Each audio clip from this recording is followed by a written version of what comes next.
देखिए, पहली बात तो मैं ये कहूंगी अखिलेश जी को कि कुंभ के बारे में आलोचना करना एक सनातनी को शोभा नहीं देता है।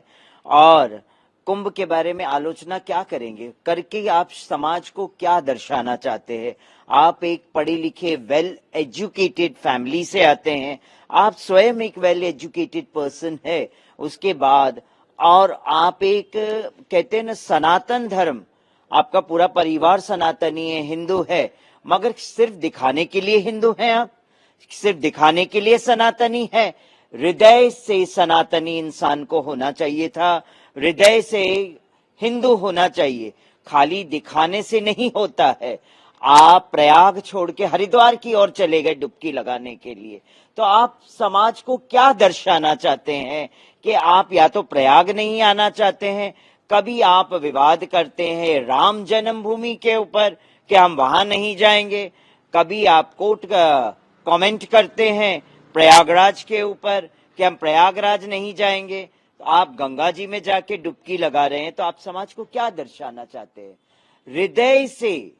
हृदय से हिंदू बनिए, हृदय से सनातनी बनिए, सनातन और हिंदुओं के विरोध में मत जाइए। आज नहीं तो कल यही सनातनी, यही हिंदू आपके कार्य। मुझे ऐसे ही लग रहा है उन्हें सबसे बड़ा प्रॉब्लम है, मुझे लगता है मुख्यमंत्री योगी आदित्यनाथ जी से। आदरणीय योगी आदित्यनाथ जी ने जब कुंभ का इतना बड़ा स्वरूप बनाया है, तो मैं कहती हूँ उसमें सम्मिलित हो। आपको किस बात की प्रॉब्लम है योगी आदित्यनाथ जी से?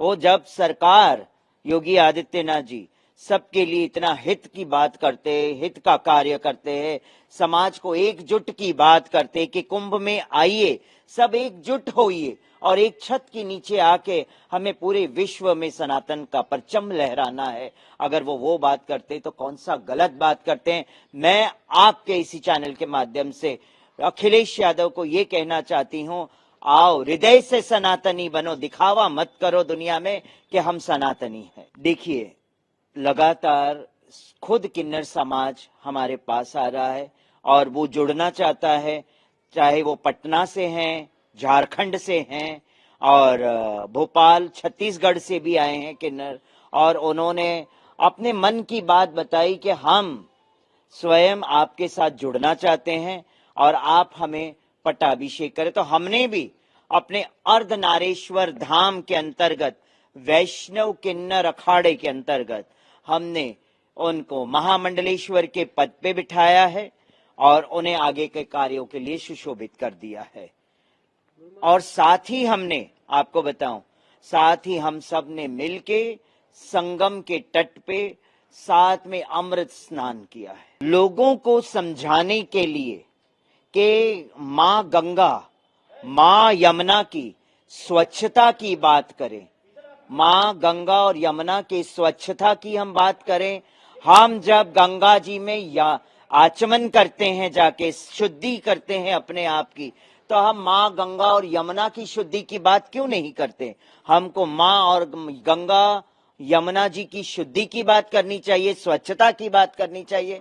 और ये सर्वप्रथम समाज का कार्य है कि हम जहां डुबकी लगाने जाते हैं वहां स्वच्छता का प्रमाण करें, और उसी के लिए हम स्वयं कल से पद यात्रा निकालेंगे, माँ गंगा और यमुना को कलश में लेके जगह जगह पद यात्रा निकाल के समाज को एक मैसेज देंगे स्वच्छता की, कि माँ गंगा अगर इस धरातल पर है तभी हम कुंभ कर पाएंगे, तभी हम अमृत स्नान कर पाएंगे।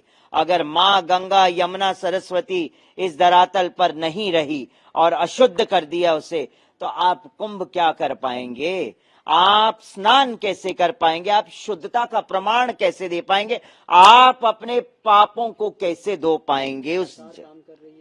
सरकार इस पे काम कर रही है और हम भी सरकार के साथ मिलकर कार्य कर रहे हैं। और अभी 20 तारीख को नदी संवाद होना है, उस नदी संवाद में उस कलश को लेके हम जाएंगे और वहां पे जाके एक शंखनाद करेंगे कि गंगा यमुना और मां सरस्वती के प्रति हमारा मन कैसे होना चाहिए, स्वच्छता रखनी चाहिए। क्योंकि लोग, देखा है हमने, गंगा जी के इर्द गिर्द गंदगी फैला के रखा हुआ है, स्वच्छता का कोई नाम ही नहीं लोगों ने फैला रखा है। समाज को मैं कहती हूँ कि समाज को इसमें आगे आके योगदान देना चाहिए कि गंगा, यमुना और सरस्वती इस त्रिवेणी की घाट की सफाई होनी चाहिए। आप देखिए दिल्ली में भी यमुना जी कितनी दूषित हो चुकी है, क्या उस पे कोई आवाज क्यों नहीं उठा रहा है?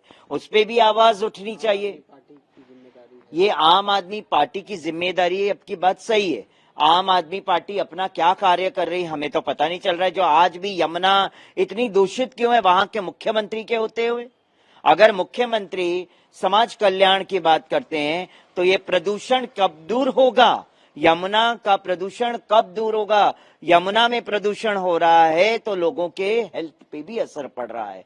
तो इसी के लिए हम आगाज कर रहे हैं इस प्रयागराज से, गंगा, यमुना और सरस्वती मां का जगह जो है स्वच्छ हो, इसके लिए हम आगाज कर। यात्रा हमारी पदयात्रा रहेगी, पूरे 5 दिन की पदयात्रा करेंगे और लोगों को जागरूक करेंगे और उनके हृदय में अलख जगाएंगे कि हमको माँ गंगा, यमुना, सरस्वती को अगर हम माँ मानते हैं तो हम उनके बच्चे हैं। बच्चों का सर्वप्रथम कर्तव्य बनता है कि माँ गंगा, माँ यमुना, माँ सरस्वती के प्रति हमारे बोलते न सफाई की बात हम करें, उनको दूषित रहित करें।